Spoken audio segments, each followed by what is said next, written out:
Sa San Mateo, Rizal, arestado ang magkapatid na supplier umano ng iligal na droga sa lugar. 5 drug suspect din ang nasukol sa Old Balara, Quezon City matapos itimbre sa mga otoridad. Nakatutok si Cesar Apolinario, exclusive. Isang residente umano ng barangay Old Balara ang nagtimbre na may 5 katao ang nagdodroga sa kanilang lugar. Kaya agad pinuntahan ng mga tanod, pasado 10:00 ng umaga kanina. Nadatnan ng 2 lalaking ito sa labas ng bahay na isinumbong ng residente.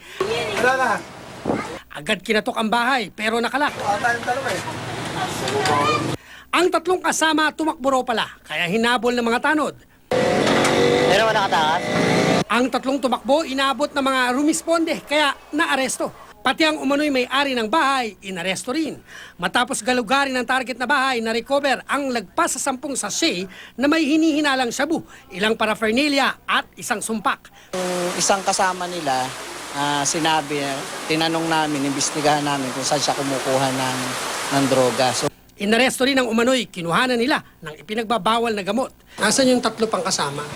Ewan ko, sinaralan po nila yung pinti kasi pagkakit yung hagdanan, tinabig nila ako. Narinig ko gano'n na lang sa bubong. Kakasuhan sila ng paglabag sa paggamit at pagbebenta ng bawal na gamot. Sa barangay Malik sa San Mateo, Rizal, 2 magkahiwalay na buy-bust operation ang isinagawa ng mga pulis. Hindi bababa sa 20 umano'y tulak at user ng pinagbabawal na gamot ang naaresto. Sa barangay Ampid, San Mateo, Rizal naman, kahapon, 2 magkapatid na itinuturong nagbabagsak daw ng shabu sa lugar ang inaresto sa pamamagitan ng warrant of arrest.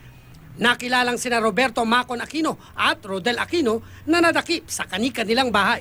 So sa atin, sumuko na, may mga oplantong na ginawa yung PNP natin dito, pero up to now, ito pa rin silang nagra-runner, nagbebenta pa rin hanggang ngayon. Na-recover sa mga suspect ang mga ebidensya, kabilang ang mga plastic na may lamang pinaghihinala ang shabu at mga paraphernalia.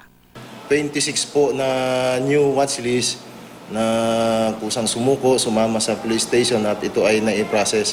Cesar Apolinario, nakatutok, 24 oras.